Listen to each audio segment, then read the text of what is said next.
kita melihat bahwa supremasi Argentina ketika mereka menjadi juara Piala Dunia yang baru lalu itu betul-betul diakui oleh pelatih dan juga oleh para kapten tim nasional dari seluruh dunia.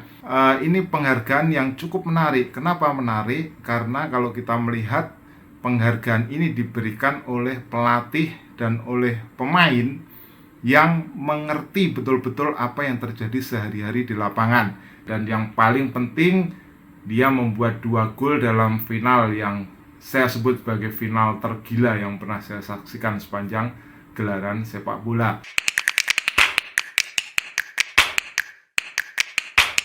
Salam pemirsa, ketemu lagi di Titis Corner dan kali ini kita akan membahas penghargaan terbaik FIFA di tahun 2022 yang baru saja diberikan. Dan yang menarik adalah penghargaan itu diborong oleh pemain-pemain dan juga pelatih dari Argentina. Untuk pemain terbaik, Lionel Messi mengalahkan Karim Benzema dan juga Kylian Mbappe untuk merebut gelar pemain terbaik FIFA. Sementara untuk pelatih terbaik, Lionel Scaloni menyisihkan Carlo Ancelotti dan juga Pep Guardiola. Dan untuk posisi kiper terbaik, kita juga melihat di sini Emiliano Martinez menjadi kiper terbaik, menyisihkan Courtois dan juga Bono dari Maroko. Nah, yang menarik apa dari pergelaran FIFA Football Awards tahun 2022 ini, yang menarik adalah kita melihat bahwa supremasi Argentina ketika mereka menjadi juara Piala Dunia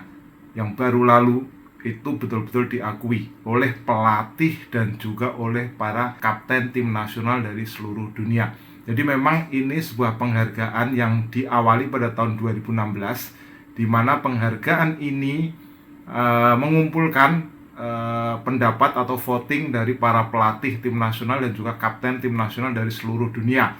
Nah, sebelumnya memang pada kurun 2010 dan 2016 ini ada perpaduan di mana penghargaan ini digabungkan dengan Ballon d'Or. Jadi di situ namanya adalah FIFA Ballon d'Or tahun 2010 sampai 2016, tapi kemudian tahun 2016 kembali berpisah ya, masing-masing, yaitu Ballon d'Or juga tetap jalan, yang dimana gelaran itu dipilih oleh para jurnalis.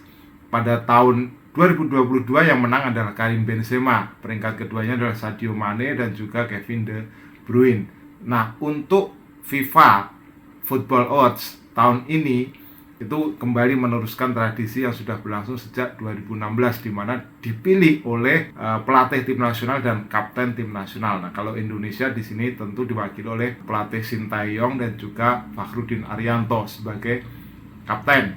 Nah, kita melihat di sini Lionel Messi menyisihkan Benzema dan juga Mbappe. Memang wajar ya, dia sudah menang tahun 2019 ketika itu menyisihkan Van Dijk dan juga Cristiano Ronaldo, dan Messi juga meraih runner up tahun 2016, 2017 dan juga 2021. Dan itu wajar karena memang Messi membawa Argentina merebut gelar Piala Dunia tahun 2022. Dia juga membawa klubnya menjadi juara Ligue 1, di mana dia mencetak 11 gol dari 34 penampilan di musim pertamanya, dan musim ini dia sudah membuat 17 gol dari 28 pertandingan.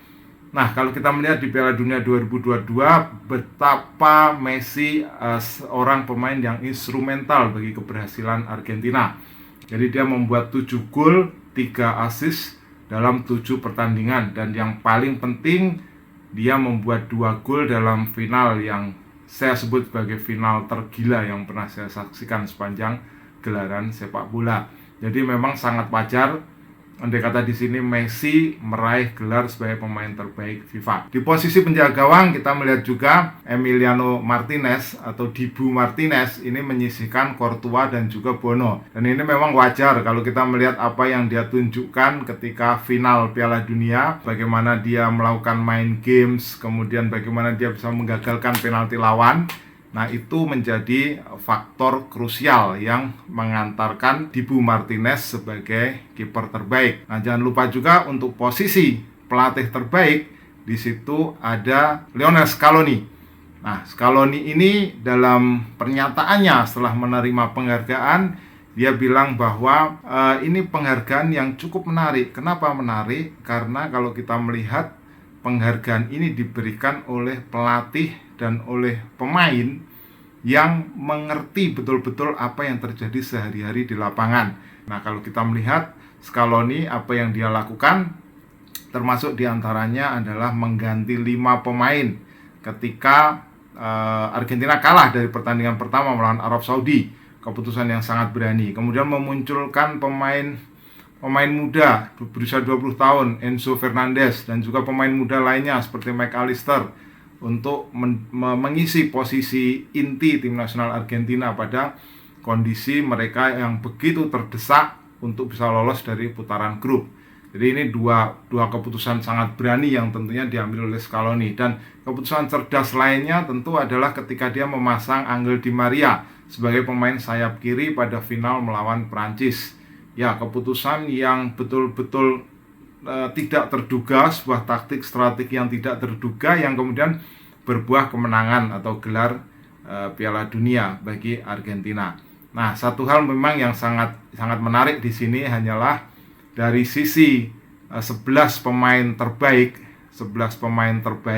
yang dipilih FIFPro, di sini hanya ada Messi seorang ya, pemain Argentina. Nah, kalau kita melihat di situ Courtois ya di posisi penjaga gawang, kemudian ada Hakimi, ada Van Dijk juga, ada Joao Cancelo, nah, kemudian ada Kevin De Bruyne, Casemiro, Luka Modric, kemudian ada Messi, Kylian Mbappe, dan juga ada Benzema. Jadi ini pemain-pemain yang memang pantas. Cuma kalau kita melihat di situ pemain asal Argentina hanya ada Messi ya, hanya ada Messi di depan. Messi bersama dengan Mbappe, kemudian juga bersama dengan Benzema. Nah, ini pilihan yang memang sangat wajar karena performa mereka tahun lalu. Dan kalau kita melihat memang yang perlu dipertanyakan adalah misalnya adalah kenapa misalnya Enzo Fernandez tidak masuk. Tetapi apa yang dipilih di situ adalah pemain-pemain yang juga mumpuni di posisinya. Casemiro di level klub juga begitu dominan.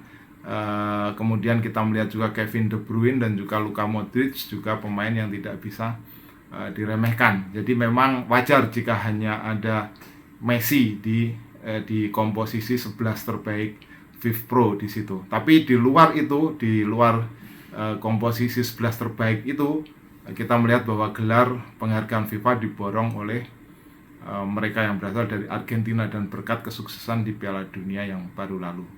Nah, sekian. Jika Anda punya komentar, silakan tulis di kolom komentar. Kita ketemu dalam pembahasan berikutnya. Salam.